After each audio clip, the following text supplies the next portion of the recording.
Lesson number 11 solid state chemistry. पुढचा point आपण पाहूया आता. Packing efficiency of body centered cubic cell जी 68% असते. हे कसं काढलं ते आपल्याला आता पुन्हा त्या 4 स्टेप मधून जायचं, आपल्याला बरोबर तेवढं उत्तर मिळतं. ठीक आहे. तर packing efficiency of body centered cubic cell. Packing efficiency म्हणजे काय? Percentage of space occupied by the particles in a crystalline solid or in a crystal lattice called as a packing efficiency. 100 centimetre cube जर volume असेल तर त्यापैकी प्रत्यक्षात पार्टिकलनं त्यातला किती volume व्यापलेला आहे. तर बॉडी सेंटर्ड क्युबिक मध्ये 100 सीसी पैकी किती व्हॉल्यूम ऑक्युपाय केला जातो? 68% व्हॉल्यूम ऑक्युपाय केला जातो. बाकी ओपन स्पेस असतो. ठीक आहे. बॉडी सेंटर्ड क्युबिक सेल कशी असते?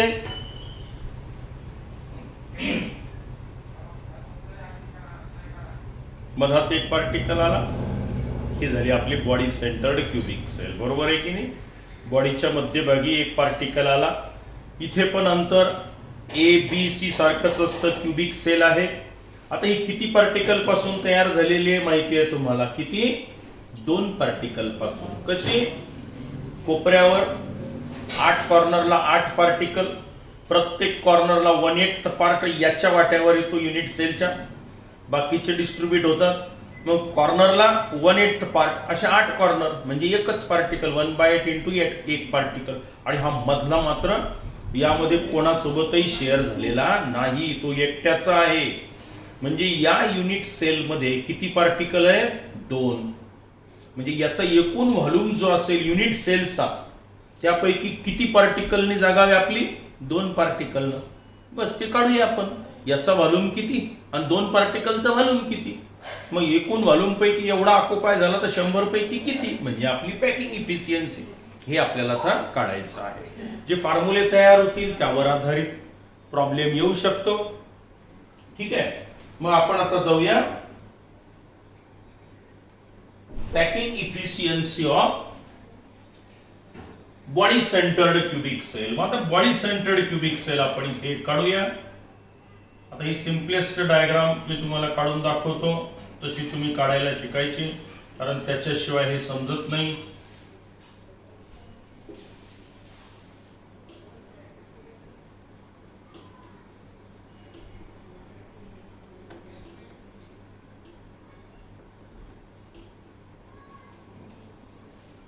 चालेल. आता हे अंतर किती असतं? आपण नेहमी म्हणतो ए ए ए, लांबी रुंदी उंची सारखीच असते.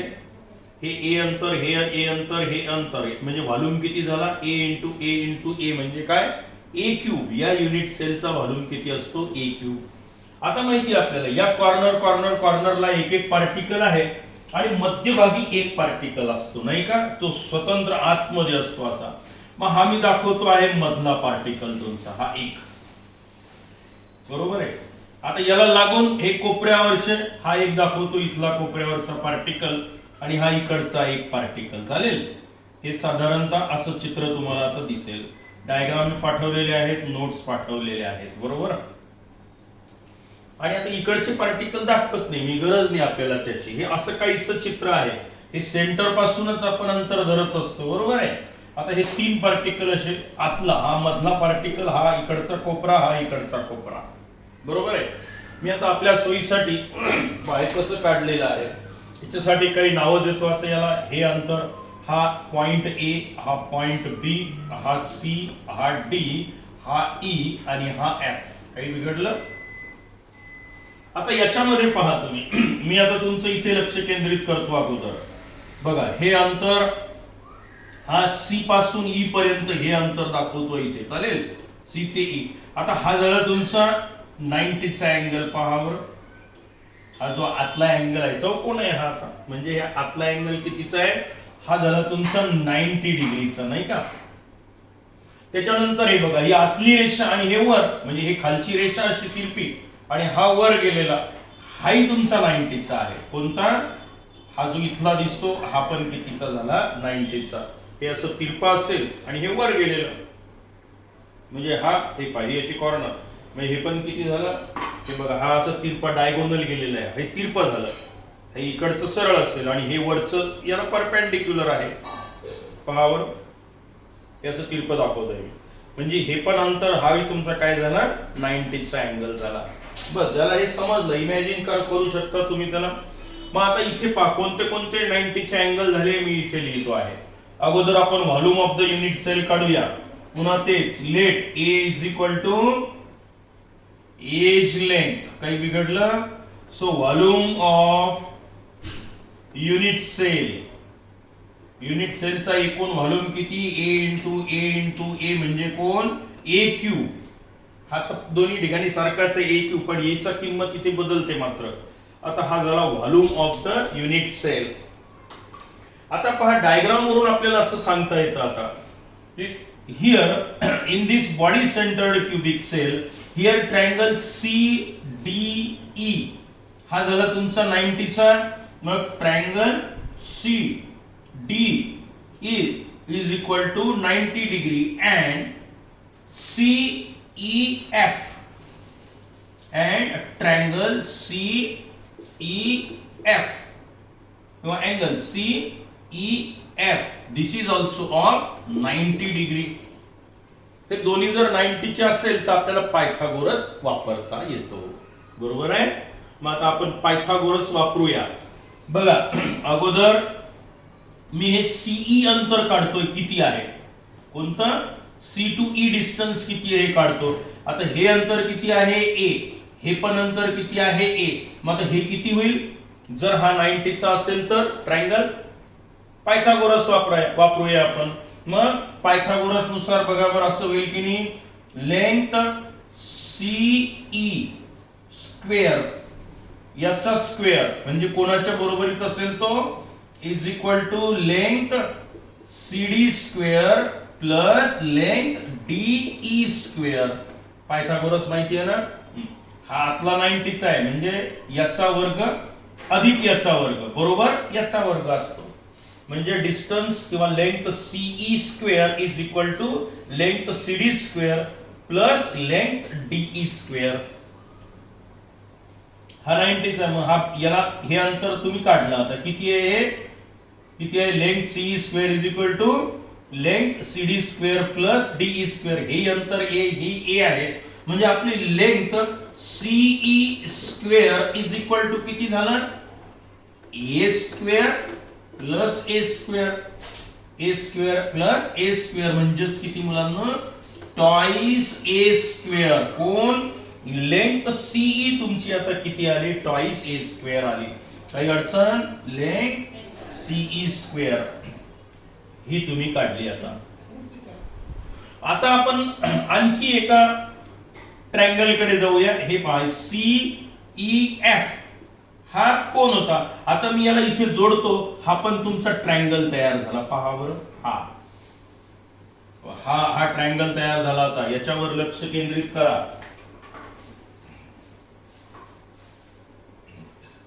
हे पण रेडनी दाखवतो वाटलं तर. हा झाला तुमचा 90चा अँगल बरोबर आहे, आणि हा झाला आपला ट्रायंगल. आता नाही का? हा ट्रायंगल. आता पहा, हे अंतर सीई, हे अंतर ई एफ बरोबर आहे. आता हा जर ट्रायंगल आहे तर इथेही पायथागोरस तुम्हाला वापरता येतो. बरोबर आहे की नाही? म्हणजे length CE square plus length E F square is equal to length C F square तुम्हाला लिहिता येईल. कारण हा ट्रायंगल आपला 90चा आहे. मग length C F square is equal to length C square plus length E F square हा झाला पायथागोरस. आता हे अंतर किती भरेल मुलांनो इन टर्म्स ऑफ रेडियस? हे समजतं का? पहावर तुम्हाला कोणतं? एफ पासून सी पर्यंतचं अंतर इन टर्म्स ऑफ रेडियस काढा. ही एवढी रेडियस ऑफ द पार्टिकल. हे किती झालं? आर. हे इथून याचा मध्यबिंदू आला, ही याची रेडियस. पुन्हा इथून इतकं अंतर हे आर आणि याची रेडियस म्हणजे किती झालं? 5. हा सगळ्यात सोपा किंवा यातला क्लिष्ट पॉइंट म्हणा. हा ज्याला कळला त्याला फार सोपं झालं आता ते. म्हणजे F पासून C पर्यंतचं अंतर in terms of particle radius जर तुम्ही काढलं तर R R R R म्हणजे 4 टाइम्स R 4R एवढं अंतर झालं की नाही का. आणि हा आहे आपला राईट अँगल ट्रायंगल. मग आता इथे पायथागोरस वापरूया आणि आपण आता हे काढूया. इथे काय मिळतं बघूया आपल्याला, चालेल का. मग Pythagoras in triangle CEF as it is of 90 degree, हा 90 डिग्रीचा आहे. मग पायथागोरस नुसार काय होईल, CF square length CF square is equal to length CE square, हा CE square plus length EF square. किमती टाका बरं. आता हे अंतर CF स्क्वेअर काढायचं आहे आपल्याला. आता तुम्ही हे CE आधी काढून ठेवलेलं आहे. CE स्क्वेअर किती आलं पहा. So length CF square is equal to length हे किती आहे आता ट्वाइस A स्क्वेअर आणि हे किती झालं A स्क्वेअर, बरोबर आहे. मग CE स्क्वेअर हे अंतर तुम्ही आधीच काढलेलं आहे ट्वाइस A स्क्वेअर. बघा CE स्क्वेअर म्हणजे ट्वाइस A स्क्वेअर. हे अंतर किती आता EF A आहे त्याचा स्क्वेअर म्हणजे किती झाला A स्क्वेअर. म्हणजे length CF square is equal to 3A square. मग लेंथ CF किती झाले स्क्वेअर काढून टाका. So length CF is equal to काय होईल, याचा अंडर रूट घ्या आणि A स्क्वेअरचं अंडर रूट किती झालं A अंडर रूट 3 A स्क्वेअरचं अंडर रूट A झालं. मग लेंथ CF स्क्वेअर होतं, मी आता लेंथ CF काढलं इथे अंडर रूट 3 इंटू A. आता लेंथ CF किती आहे in terms of radius, but length CF is equal to 4R. So we get 4R is equal to under root 3 into A.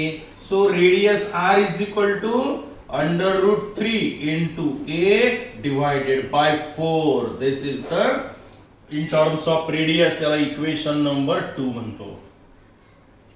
In terms of radius काढलंय आपण आता हे, चालेल. हा झाला आपला पहिला पार्ट. आपण व्हॉल्यूम काढला याचा किती आला AQ, बरोबर आहे.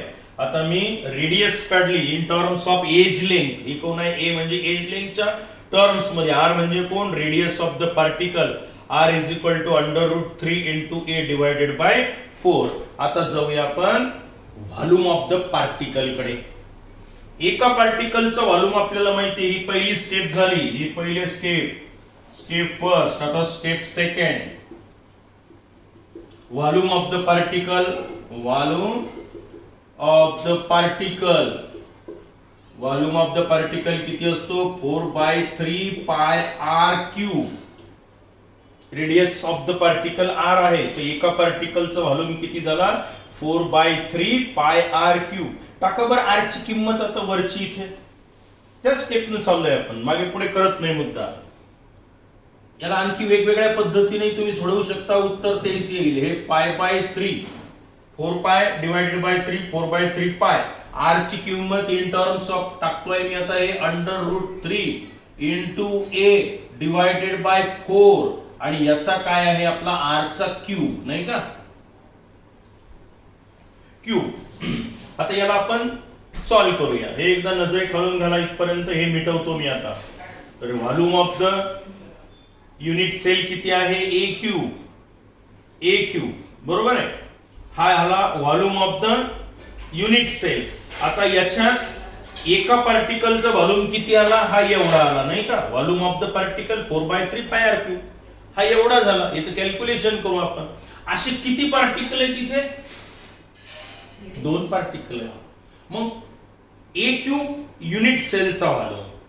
आता याच्यातला किती पार्ट ऑक्युपाय झाला 2 पार्टिकलचा. म्हणजे हे जे उत्तर आलं याला तुम्हाला काय करावं लागेल मल्टिप्लाइड बाय 2. का बरं, पुन्हा पहा. एका पार्टिकलचा व्हॉल्यूम काढला तुम्ही इन टर्म्स ऑफ रेडियस किंवा इन टर्म्स ऑफ आता एज लेंथ, हा एवढा आला. हा झाला एका पार्टिकलचा व्हॉल्यूम. असे किती पार्टिकल आहेत त्या युनिट सेल मध्ये 2.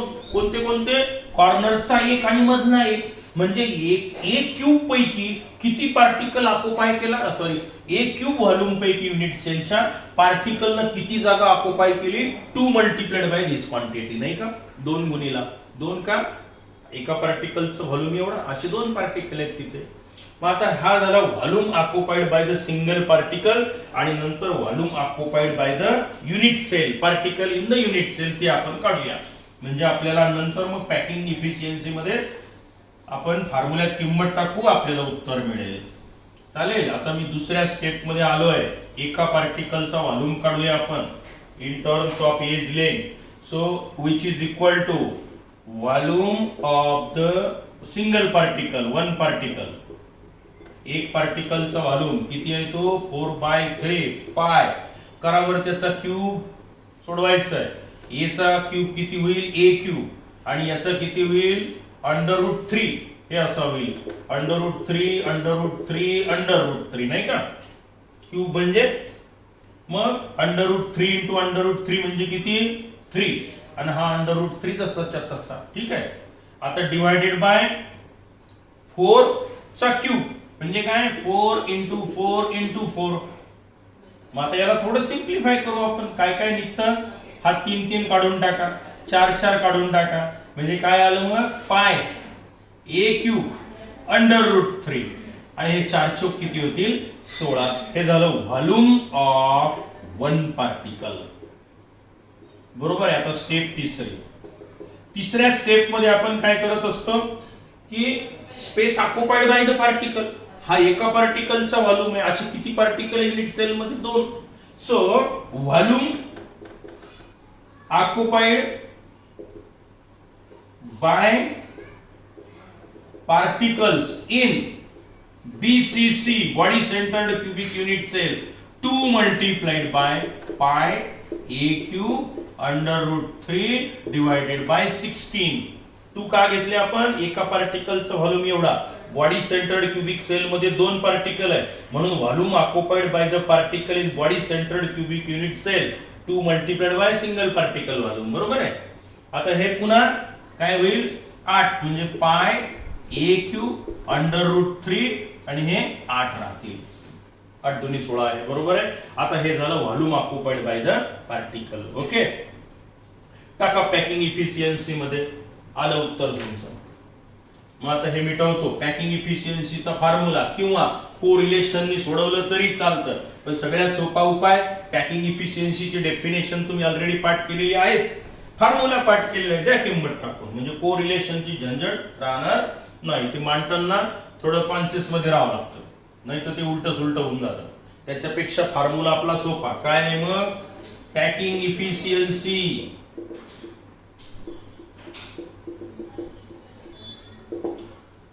फॉर्म्युला एकच आहे पॅकिंग इफिशियन्सीचा. काय, volume occupied by the particles in unit cell multiplied by 100 divided by volume of the unit cell.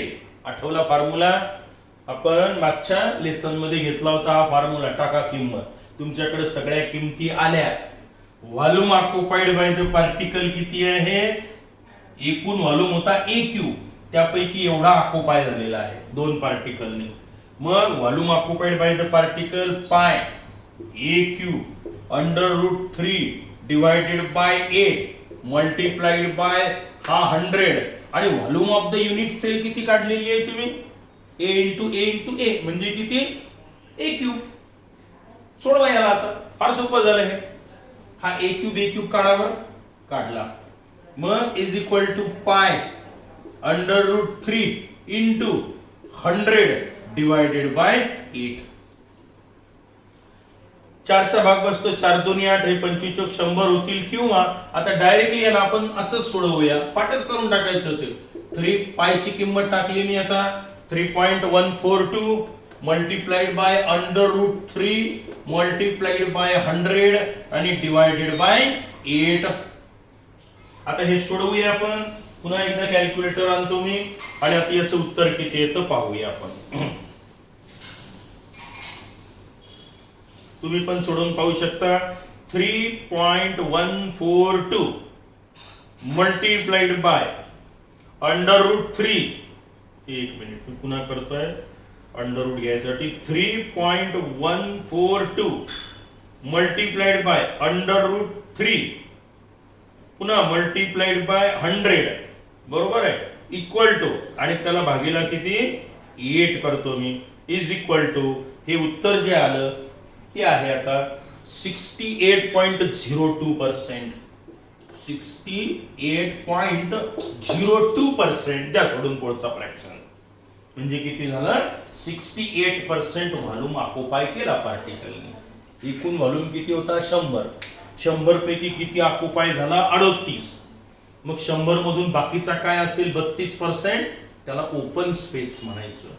मग आता ओपन स्पेस 32% आहे. तुम्ही जर समजा तुम्हाला असं वाटत असेल की मी फेस सेंटर्ड क्युबिक सेलचंही काढावं तर पुस्तकात एक्सप्रेशन आहे याच पद्धतीने तुम्ही जा. इथे बरोबर तुम्हाला उत्तर तिथे 74% येईल पण मी काही ते घेत नाही कारण ते तुमच्या अभ्यासक्रमातून वगळलेलं आहे. मग आता हे असे दोन एक्सप्रेशन अतिशय सुंदर एक्सप्रेशन मिळाले आणि हे आपल्याला ओपन स्पेस काढता येतो space occupied by the particle काढता येतं थोडक्यात पॅकिंग इफिशियन्सी आपल्याला काढता येते. आणि एक पैकी किती मग दोन घरीकडे सरका हे 100 करूच नका. जे शिल्लक राहतं म्हणजे काय पॅकिंग फ्रॅक्शन म्हणजे कोण volume occupied by the particle in the unit cell divide by volume of the cell. 100 नको फक्त ते 100 काढूनच टाका म्हणजे 0.68 हे काय झालं 0.68 तो पॅकिंग फ्रॅक्शन म्हणायचं आणि हे पॅकिंग इफिशियन्सी म्हणायचं. तर पॅकिंग फ्रॅक्शन हे काही तुमच्या अभ्यासक्रमात अजून तरी मागे होतं पण आता नाहीये त्यामुळे त्याच्यावर काही फारशी चर्चा करायची गरज नाही. पण एखाद्या वेळेला MCQs मध्ये वगैरे तुमच्या कॉम्पिटिटिव्ह एक्झाम मध्ये वगैरे सांगता येत नाही तर तेव्हा हे फक्त फ्रॅक्शन मध्ये आलं. एक पैकी किती म्हणजे पॅकिंग फ्रॅक्शन आणि 100 पैकी म्हणजे काय पॅकिंग इफिशियन्सी.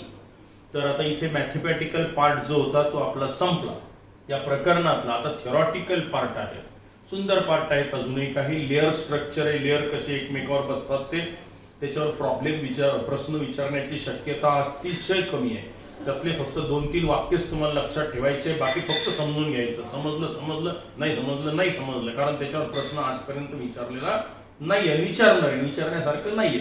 जे विचारतात ते मी तुम्हाला सांगेल. आणि आणखी एक पॉइंट जो घ्यायचा आहे त्याला म्हणतात डिफेक्ट्स इन द सॉलिड. म्हणजे आपला पुढचा एपिसोड आपण काय करूया डिफेक्ट्स इन द सॉलिड कडे जाऊया आणि नंतर मग त्या लेअर स्ट्रक्चर कडे जाऊया. चालेल की लेअर 3 डायमेन्शनल पॅकिंग कशी असते पदार्थामध्ये त्याचा विचार आपण सगळ्यात शेवटी करू. इलेक्ट्रिकल प्रॉपर्टी त्यानंतर मॅग्नेटिक प्रॉपर्टी हे दोन्ही पॉइंट तुमच्या अभ्यासक्रमातून सध्या तरी काढलेले आहेत त्यामुळे त्याच्यावरही मी चर्चा करणार नाही. आता सगळ्यात महत्वाचं अजूनही तुम्ही रिस्पॉन्स देत नाही त्याचं फार वाईट वाटतं मला की आपलेच विद्यार्थी अजूनही रिस्पॉन्स देत नाही कमेंट करत नाही सांगत नाही काय आहे काही नाही पाहतही नाही बरेच जण व्हिडिओ. उलट बाहेरचे विद्यार्थी बाहेरचे इतके सुंदर लोकांचे फोन येऊन राहिले मला की सर अगदी पॉइंट टू पॉइंट सिलेबस तुमच्या फक्त एकमेव लेक्चर मध्ये आम्हाला दिसून आले. आणि हे शिक्षक लोकांचे फोन येतात विद्यार्थ्यांची कमी येतात आणि सर आम्ही सगळे एपिसोड मुलांना जसेच्या तसे तुमच्याकडून आल्यानंतर पाठवतो एक. तर तुम्ही पण त्याचा नक्कीच फायदा घ्या. आता आपण 12व्या लेसन मध्ये डिफेक्ट्स इन द सॉलिड कडे जाऊया. सुंदर पॉइंट आहे तो आणि त्याच्यानंतर त्याला 2-3 पिरियड लागू शकतात डिफेक्टला आणि नंतर मग आपल्याला लेअर स्ट्रक्चर घ्यायचं आहे. तोपर्यंत गुड बाय.